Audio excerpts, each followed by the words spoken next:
আজকে আপনাদের সামনে আমার বক্তব্যের বিষয় আমানাতের গুরুত্ব। উক্ত বিষয়ের উপরে কোরআনুল কারীম এবং রাসূলুল্লাহ সাল্লাল্লাহু আলাইহি সাল্লাম কর্তৃক বর্ণিত হাদিসের আলোকে আজকের বয়ান শেষ করব ইনশাআল্লাহ তাআলা। সম্মানিত ভাইরা, ইসলামী শরীয়তে একটি গুরুত্বপূর্ণ কাজ হলো আমানত। আমানত এমন একটা গুরুত্বপূর্ণ আমল, যে আমল সম্পর্কে প্রত্যেকটা মুমিন, প্রত্যেকটা মুসলিমের সদা সর্বদা সচেতন, সজাগ এবং সতর্ক থাকা দরকার। যদি কোনো ব্যক্তি আমানত সম্পর্কে দুর্বলতা প্রকাশ করে, তাহলে এটা প্রমাণিত হবে এটা তার ঈমানের দুর্বলতা। কারণ আমানতের সাথে ঈমানের সম্পর্ক, আমানতের সাথে মুসলিমের আখলাকের সম্পর্ক, আমানতের সাথে মুসলিমের দাওয়াতের সম্পর্ক, আমানতের সাথে মুসলিমের দুনিয়াবী সম্পর্ক, আমানতের সাথে মুসলিমের আখিরাতের সম্পর্ক। এজন্য আমানত সম্পর্কে প্রত্যেকটি মুমিনকে, প্রত্যেকটি মুসলিমকে সদা সর্বদা কোরআন এবং সহিহ হাদিসের আলোকে জ্ঞানার্জন করে এর উপরে আমল করা অত্যন্ত জরুরি। আসুন তাহলে আমরা প্রথমে জেনে নেই আমানত কাকে বলে। আমানত এই শব্দটা হলো একটি আরবি শব্দ। আমানাতুন এক বচন, বহু বচনে আমানাতুন। আমানত শব্দের অর্থ হলো বিশ্বস্ততা। একটু কথা বলেন আমাদের তাকাইয়া। আমানত শব্দের অর্থ হলো বিশ্বস্ততা। বলেন তো কি বলছি? বিশ্বস্ততা। বলেন, শব্দটা মুগ্ধ বলেন কি? বিশ্বস্ততা। এই আমানতের আরেকটি অর্থ হলো গচ্ছিত সম্পদ রক্ষণাবেক্ষণ করা। মানে যে সম্পদটা যেখানে যেতটুকু যেভাবে আছে সেখানে ততটুকু ওইভাবেই রাখা, কোন ধরনের পরিবর্তন না করে সংরক্ষণ করাকে বলা হয় আমানত। আরে আমানতের বিপরীত হলো খিয়ানত। এটাও আরবি শব্দ। আমানতের বিপরীত অর্থ কি হলো? কি? খিয়ানত। এটা আমানতের শব্দটা আরবি হলো, আমরা বাংলায় অনেকে বলি। খেয়ানতের শব্দটা আরবি হলো, আমরা বাংলায় অনেকে বলি। খেয়ানত শব্দের অর্থ হলো অবিশ্বস্ততা, অগচ্ছিত রাখা, নষ্ট করা, সংরক্ষণ না করা। তাহলে আমানতের বিপরীত অর্থ খেয়ানত, আর খেয়ানতের বিপরীত হলো আমানত। আমানত আর খেয়ানত শুরুতে একটা উদাহরণ দিয়ে বোঝাবো, তাহলে আপনাদের বুঝতে অনেক সহজ হবে। আমানতটা কি?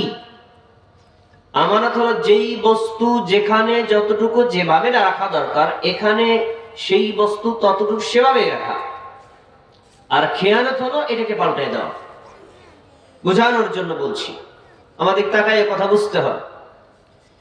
আমরা এখানে যারা আছি সবাই মাথায় টুপি দিয়েছি। কি দিয়েছি? টুপি। আচ্ছা, এবার আপনার এই টুপিটা খুলে যদি আপনি পায়ের উপরে দেন, ঠিক হবে না ভুল হবে? কথা বলতে হবে। ঠিক হবে না ভুল হবে? ভুল হবে। তাতে কি হবে? দুইটা জিনিস হবে। এক, টুপিকেও অপমান করা হবে, পাকেও অপমান করা হবে। মাথার টুপি পায়ে দিলে পায়ের সম্মান, মাথার সম্মান বাড়ে না কমে? কমে। অনুরূপ ঘুরাই দেন, আমরা পায়ে কি দিই? জুতা বা স্যান্ডেল। এখন এই পায়ের জুতাটা যদি মাথার উপরে রাখি, মাথাকেও অপমান করা হবে আর জুতাটাকেও অপমান করা হবে। এই উদাহরণ দ্বারা আপনি আমাদেরকে বোঝাতে চাইলাম, টুপি দেয় মাথায়, মাথায় টুপি রাখাটাই হলো আমানত। মাথা থেকে খুলে পায়ে রাখা হলো খেয়ানত। পায়ে দেয় জুতা বা স্যান্ডেল, এই জুতা স্যান্ডেল পায়ে রাখাটাই হলো আমানত। পা থেকে খুলে মাথায় দেওয়াটা কি? খেয়ানত। আমি কি আপনাদের কি বুঝাতে পারছি এই উদাহরণটা দিয়া? আমানত আর খেয়ানত আপনারা কি বুঝতে পেরেছেন? তাহলে এখন আপনারা বলেন, আমানত উত্তম না খেয়ানত উত্তম? আমানত উত্তম। এই জন্য ইসলামী শরীয়তে আদব, ভদ্রতা, শিষ্টাচার, আমল, আখলাক সবকিছুর ক্ষেত্রে আমানতকে সর্বোচ্চ গুরুত্ব দিয়েছে। আমানতের উপর ইসলামী শরীয়তের বহু বিষয় নির্ভরশীল। কিন্তু আমরা আমানতের ব্যাপারে সাধারণ মানুষ তো অসচেতন আছি, যারা ধর্ম চর্চা করি তারাও কিন্তু আমানতের ব্যাপারে ভীষণ গাফেল। এজন্য আপনাকে আমানত সম্পর্কে অত্যন্ত সতর্ক, সচেতন এবং সজাগ হতে হবে। ভাইরা আমার, যিনি আমানত রক্ষা করেন, খেয়াল করে শুনেন, যিনি আমানত রক্ষা করেন তাকে বলা হয় আমিন।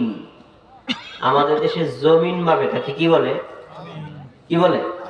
এর আরবি শব্দ এখান থেকে আসছে। আমানত যিনি রক্ষা করেন তাকে বলা হয় আমিন। আর যদি শব্দের সাহিত্যিক ভাষায় বলেন তাহলে বলা হবে আল আমিন। আমাদের নবীর একটা উপাধি ছিল, কি বলেন? আল আমিন। তার একটা উপাধি ছিল আল আমিন, মানে বিশ্বস্ত মানুষ, সবাই তাকে বিশ্বাস করত। এমনকি যারা তাকে হত্যার জন্য 100 উট ঘোষণা করেছে তারাও তাদের সম্পদ কার কাছে জমা রাখত? মুহাম্মদ সাল্লাল্লাহু আলাইহি ওয়াসাল্লামের কাছে। এজন্য তাকে বলা হয়েছে হুয়া সাদিকুল মাসদুক, তিনি হলেন চরম বিশ্বস্ত একজন মানুষ। আলহামদুলিল্লাহ।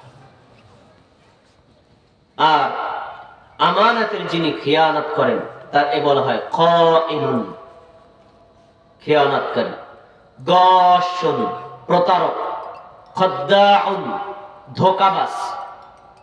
একজন মুমিন, একজন মুমিন কি, একজন মুসলিম কি ধোঁকাবাজ, খেয়ানতকারী, প্রতারক হবে নাকি বিশ্বস্ত হবে? বিশ্বস্ত। আসুন, আমি আজকের আলোচনাটা 3টা ভাগে ভাগ করেছি।